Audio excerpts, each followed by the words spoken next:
ویسے ہی تم اس پر کرو، اور اللہ سے ڈرتے رہو اور جان رکھو کہ اللہ ڈرنے والوں کے ساتھ ہے۔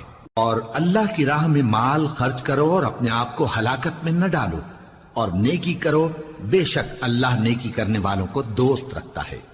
اور اللہ کی خوشنودی کے لیے حج اور عمرے کو پورا کرو، اور اگر راستے میں روک لیے جاؤ تو جیسی قربانی میسر ہو کر دو، اور جب تک قربانی اپنے مقام پر نہ پہنچ جائے سر نہ منڈاؤ۔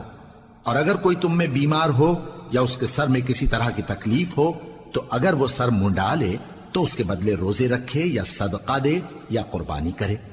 پھر جب تکلیف دور ہو کر تم مطمئن ہو جاؤ تو جو تم میں حج کے وقت تک عمرے سے فائدہ اٹھانا چاہے وہ جیسی قربانی میسر ہو کرے، اور جس کو قربانی نہ ملے وہ 3 روزے ایام حج میں رکھے اور 7 جب واپس ہو، یہ پورے 10 ہوئے۔